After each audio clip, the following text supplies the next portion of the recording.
డబ్బులు, దౌర్జన్యం ఒక స్థాయి. ప్రజలు ఓటేయాలనుకున్న తర్వాత డబ్బుల బంధం నుంచి బయట వస్తారు, వీళ్ళ రౌడీజం నుంచి బయట వస్తారు. ప్రజలు ఒకటి అయిన తర్వాత వీళ్ళు పారిపోతారు. గుర్తుపెట్టుకోండి, వీళ్ళ బుకాయింపులు, వీళ్ళ బెదిరింపులు, భయభ్రాంతులు చేయడం ఒక స్టేజ్ వరకే.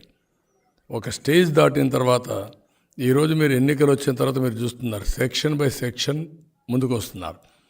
నేను ఇంకోటి కూడా అప్పీల్ చేస్తున్నా, చాలామంది ముందుకు వస్తున్నారు, ఇప్పటికే వచ్చారు. ప్రతి ఒక్కరూ రావాల్సిన అవసరం ఉంది. ప్రతి ఒక్క ఇంటి పైన కూడా ఈ కూటమి జెండాలు కట్టాల్సిన అవసరం ఉంది. మేము పిలిస్తే మీరు రావడం కాదు, వాలంటరీగా స్వచ్ఛందంగా మీరే వచ్చి మమ్మల్ని నడిపించాల్సిన బాధ్యత మీ మీద ఉంది. మీ భద్రత కోసరం, మీ భవిష్యత్తు కోసరం, మీ పిల్లల భవిష్యత్తు కోసరం, ఈ రాష్ట్ర భవిష్యత్తు కోసరం మేము చేసే పోరాటం. మాకు అండగా నిలబడడం మీ బాధ్యత, మాకు సహకరించడం మీ బాధ్యత. మేధావులకు కూడా చెప్తున్నా, సూడో మేధావులకు చెప్తున్నా, కొంతమంది పేటీఎం బ్యాచ్ ఉంటుంది, దాన్ని ఎవడేం మార్చలేడు.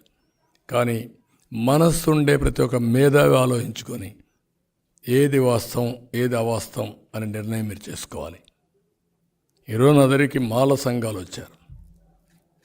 వాళ్ళు క్లియర్గా 5 ఏళ్లలో మేము చాలా నష్టపోయాం, మీరు చాలా ప్రోగ్రామ్స్ ఇచ్చారు, మేము బేషరతుగా మీకు సపోర్ట్ చేస్తాం అని వాలంటరీగా స్వచ్ఛందంగా మాల సంఘాలన్నీ వచ్చాయి. అదే మరి మైనారిటీస్ వచ్చారు.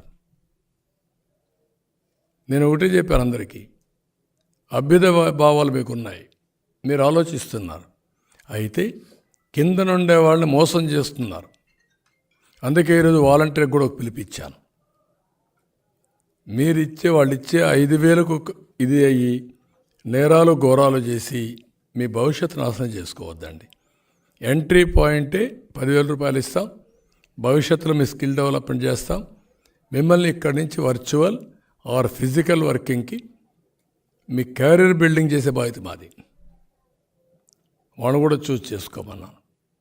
కానీ ప్రతి ఒక్కరికి నేను ఎవ్వరు కూడా, ఉద్యోగస్తులు కానీ, రిటైర్డ్ ఎంప్లాయీస్ కానీ, సంఘాలు కానీ, కూటమి చాలా స్పష్టంగా సాధ్యమయ్యే పనులన్నీ చేస్తాం. అన్యాయం జరిగినందరికీ న్యాయం చేస్తాం. మీ భవిష్యత్తులో కూడా ఎవ్వరికి రాగద్వేషాలకు అతీతంగా మేము పనిచేస్తాం. కాబట్టి మీరు కూడా ముందుకు రమ్మని అందరికీ అపీల్ చేస్తున్నాం. అవును, అంటే ప్రతి ఒక్కరికి బాధ్యత తీసుకునేట్టుగా మేము కూడా దేనికోసం చేస్తున్నాము చెప్పడం కోసం ఇద్దరం కలిసి వెస్ట్ గోదావరిలో ఒక తణుకు నుంచి నిడదవోలు వరకు, ఈస్ట్ గోదావరిలో గన్నవరం నుంచి గన్నవరం నుంచి అమలాపురం వరకు ఈ 2 మీటింగ్లు పెట్టాం. మళ్ళా అవసరమైతే ఇంకా కొన్ని కంబైన్డ్ మీటింగ్స్ అడ్రస్ చేస్తాం. అదే మరి ఈ మీటింగ్లకి మళ్ళీ బీజేపీ కూడా నేషనల్ లెవెల్ లీడర్స్ వస్తే వాళ్ళతో కూడా సమన్వయం చేసుకుంటాం, ఇక్కడుండే లీడర్స్ కూడా సమన్వయం చేసుకుంటాం.